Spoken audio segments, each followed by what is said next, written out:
Hello whiskey lovers. So a few weeks ago I started talking about the different types of barrels used in whiskey maturation. Since then I've purchased several different types of whiskies which I have tasted, and that's always going to take priority on this for these videos. But now my whiskey shelf is currently full and I need a little brief break of work, so I didn't do any overtime this week, and today we'll continue to discuss the different type of barrels. So last time we discussed the oak barrels using the basic maturation process, so Virginian wood for bourbon, aged for Scotch and Irish whiskies, and then the reusing of bourbon casks for whiskies, i.e. Scotch or Irish whiskies in maturation, port cask and sherry casks, primarily a Montecillo, and another brick in the wall. You know, cask of Montecillo. Does no one read the classics anymore?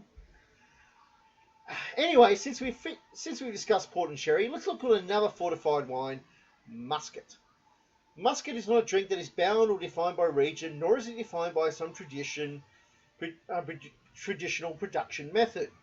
It is instead defined by the variety of grapes used, specifically grapes from the Vitis vinifera family, which means absolutely nothing, since Vitis vinifera is the most primarily used in wine production. Grapes of this family are very fruity and flavoursome, which means wineries are often able to use more neutral flavoured grapes to pad production without using any flavour. The effect of maturing whiskies in muscat casks can imbue a very floral and fruity flavour in the whisky, and depending on the type of the muscat you can use, you can also offer hints of peaches and spices, similar to the differences you'll find in some muscats. And the impact on colour will depend on if it's a red muscat or a white muscat. White muscats will have absolutely no impact on colour, but red muscats will imbue a ruby colouring to the whisky. Finally, we can discuss simple wine casks. And by simple I mean it's completely complex. Complex due to the infinite combinations of wines in the world. However, since the impacts, the mechanical parts of the impacts will be the same, I'm just going to focus on one region, and I've decided on Burgundy. Burgundy is a region in France famous for wine production. They make both red and white wines. The red Burgundy wine typically comes from Pinot Noir grapes, and white Burgundy comes from Chardonnay grapes. Fun fact, red wine is typically made from grapes that are fermented before crushing, while white wine is made from the juice extracted from grapes and then fermented. I didn't know that, and that's what I love about making these videos. I'm constantly learning new stuff.